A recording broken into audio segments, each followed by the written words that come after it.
Para pemirsa sekalian, setelah kita lihat ya bagaimana hewan tersebut itu disembelih, maka setelah nyawanya itu hilang, tidak bernapas lagi, maka kita siap untuk menguliti, dan ketika kita dapat dagingnya, kita menyalurkannya kepada yang berhak untuk menerimanya atau orang-orang yang membutuhkan.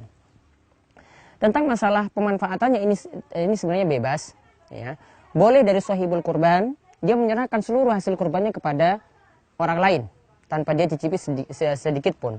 Namun bagusnya ya ada bagian dari hasil hewan kurban miliknya yang dia itu juga makan atau menikmatinya.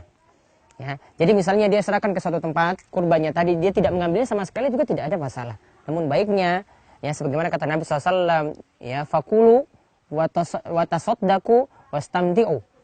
Ya, hendaklah kalian untuk makan dari kurban tersebut, kemudian ambillah dari hewan tadi, hasil sembelihan hewan tadi untuk sodakoh, diberikan kepada fakir miskin, dan bersenang-senanglah dengan wastamta'u bijuludiha, ya, dengan kulitnya bersenang-senanglah dengannya. Artinya di sini kita boleh memanfaatkan seperti itu. Atau kalau para ulama biasa terangkan, bagilah hasil hewan kurban itu menjadi 3 bagian. Sepertiga ini adalah untuk sahibul kurban, untuk dia nikmati sendiri.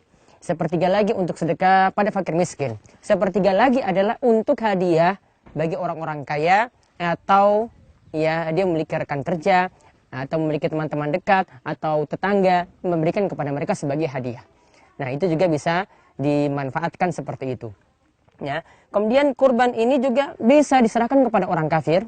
Itu tidaklah masalah, ini termasuk bentuk berbuat baik kepada orang kafir, sama seperti kita memberikan hadiah yang lainnya, apalagi situ ada tujuan untuk dakwah, untuk melembutkan hati mereka supaya tertarik pada Islam. Jadi sah-sah saja juga memberikan hasil kurban kepada orang kafir.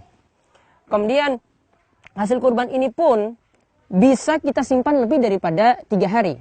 Memang di awal-awal Islam ya, itu Nabi SAW itu melarang daging kurban tadi disimpan lebih daripada 3 hari ya. Namun karena melihat bahwasanya ketika itu mungkin musim paceklik, maka ya saat itu ya kalau disimpan maka nanti akan menyusahkan orang lain. Maka dari itu ya daging kurban ya ketika itu dilarang disimpan lebih daripada 3 hari. Namun sekarang tidaklah masalah. Nah, untuk karena itu jadi bebas kita untuk mengalengkan pun itu dibebaskan, membuat jadi kornet pun juga dibolehkan, apalagi itu ada maslahat yang besar yang bisa juga diberikan kepada orang-orang yang dibutuhkan ya. Jadi demikian untuk masalah penyalurannya, jadi bebas kita salurkan untuk siapa saja, yang penting 3 tujuan tadi ini bisa kita salurkan, yaitu untuk sebagai makanan untuk sahibul kurban, sebagai sedekah untuk fakir miskin, dan sebagai hadiah untuk orang kaya ya. Dan sekarang kita lihat ya, ini setelah kita kuliti ya, nanti ya baru kita dapat dagingnya nantilah ya, di sini nanti daging inilah yang nanti akan diserahkan kepada orang yang dibutuhkan. Catatan penting ini perlu diperhatikan, ada 2 hal. Daging-daging yang ada dan kulitnya ini tidak boleh diperjualbelikan. Daging yang ada dan kulitnya tidak boleh diperjualbelikan. Kemudian jagal juga tidak boleh diberikan upah dengan daging ataupun kulit ya dari hasil kurban ini, karena itu sama saja memberikan upah kepada mereka. Padahal Nabi katakan ya, man ba'a jilda udhiyati fala udhiyata lahu. Siapa yang menjual kulit hewan kurban ini, maka tidak ada udhiyah, tidak ada kurban untuknya. Jadi tidak dianggap dia itu berkurban.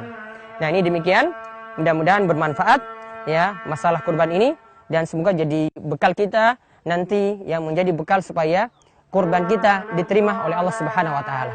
Wabillahi taufiq wal hidayah. Wassalamualaikum warahmatullahi wabarakatuh.